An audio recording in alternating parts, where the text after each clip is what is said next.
saveur divine. Cette bonne nouvelle du royaume sera prêchée dans le monde entier pour servir de témoignage à toutes les nations. Alors viendra la fin. Ce pain céleste vous est présenté par Immaculée Niraneza.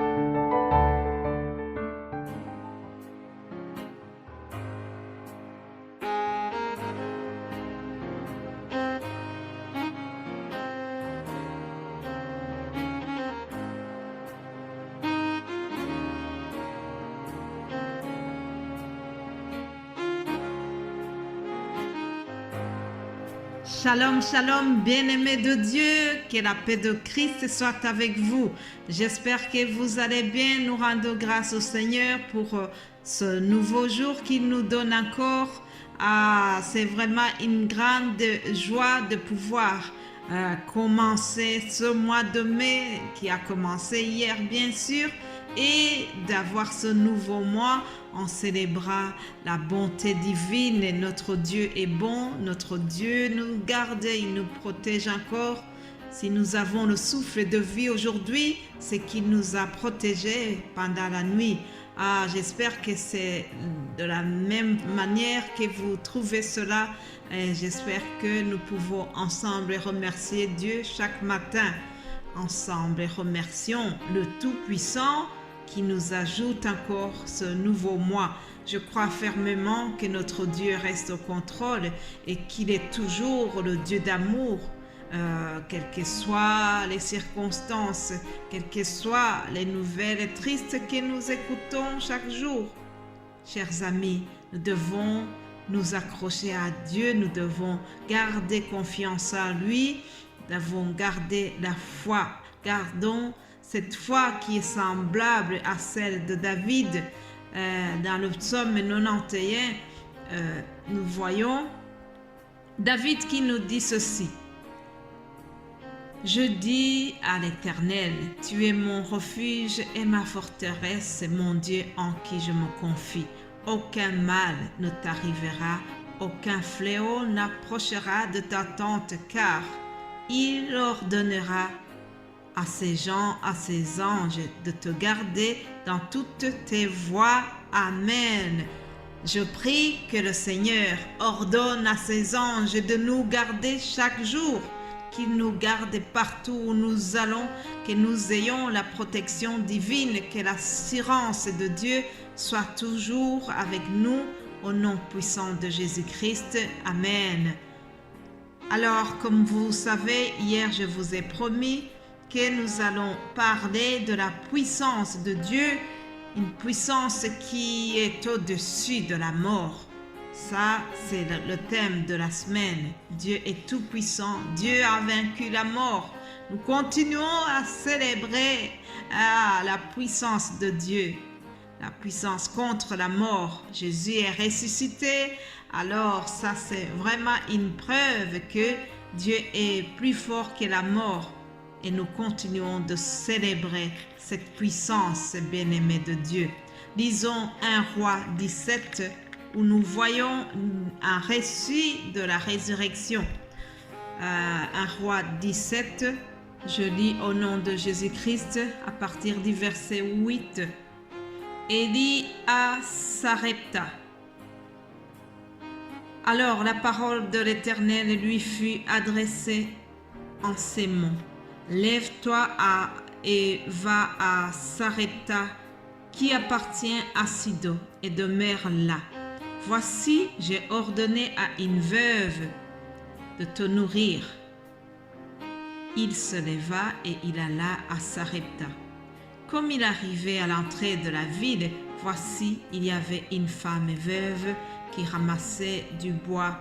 Il l'appela et dit, « Va me chercher, je te prie, un peu d'eau dans un vase, afin que je boive. » Et elle alla en chercher. Il appela de nouveau et dit, « Apporte-moi, je te prie, un morceau de pain dans ta main. » Et elle répondit, « L'Éternel, ton Dieu, est vivant. Je n'ai rien de cuit. Je n'ai qu'une poignée de farine dans un pot et un peu d'huile dans une cruche. Et voici, je ramasse 2 morceaux de bois, puis je rentrerai et je préparerai cela pour moi et mon fils. Nous mangerons, après quoi nous mourrons. Élie lui dit, ne crains point, rentre, fais comme tu as dit. Seulement, prépare-moi d'abord avec cela un petit gâteau et tu me l'apporteras. Tu en feras ensuite pour toi et pour ton fils. Puis au verset 17, nous lisons, après ces choses, le fils de la femme, maîtresse de la maison, devint malade et sa maladie fut violente qu'il ne resta plus en lui de respiration. Cette femme dit alors à Élie, qu'y a-t-il entre moi et toi, homme de Dieu? Es-tu venu pour me rappeler le souvenir de mon iniquité et pour faire mourir mon fils? Il lui répondit, donne-moi ton fils. Et il le prit du sein de la femme, le montant dans la chambre haute où il demeurait et le coucha sur son lit. Puis il invoqua l'Éternel et dit, Éternel, mon Dieu, est-ce que tu affligerais au point de faire mourir son fils, même cette veuve chez qui j'ai été reçu comme un hôte?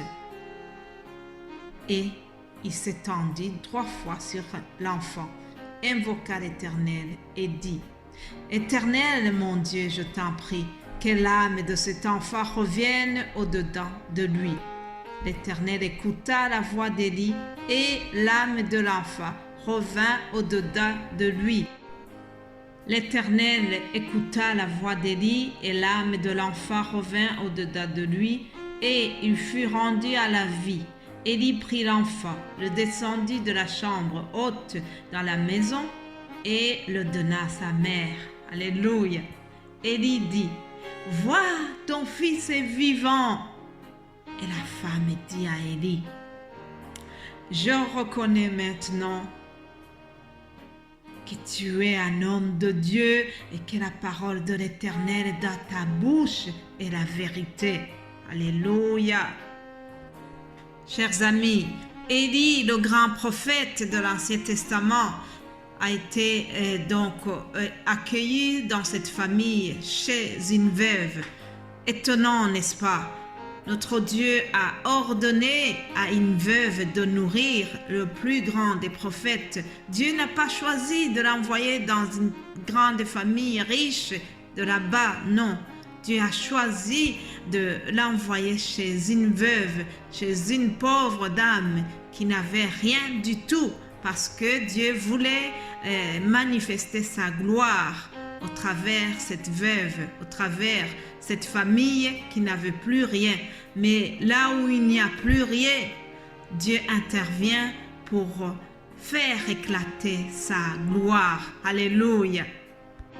Bien-aimé de Dieu, lorsqu'Élie est arrivé chez la veuve, il y avait une famine, mais Dieu, par sa puissance, il a transformé la famine en approvisionnement infini. Ah, la farine n'a plus manqué et puis l'huile n'a plus manqué dans la cruche.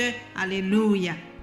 Mais comme le diable est toujours jaloux de nous, il y a eu la succession de malheurs dans cette famille. Et voilà que le fils de la veuve est tombé malade, puis il est mort. Alors sa maman a commencé à murmurer contre Élie, contre Dieu, et elle était vraiment désespérée.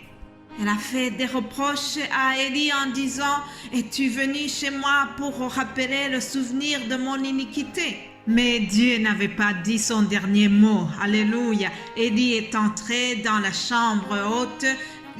Élie a appliqué ce qu'elle nous dit, Matthieu 6, que nous devons entrer dans la chambre et fermer la porte pour prier notre Père qui écoute.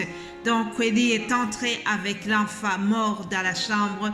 Il a invoqué l'Éternel et l'Éternel a fait un miracle. Le fils de la veuve est ressuscité. La vie est revenue en lui.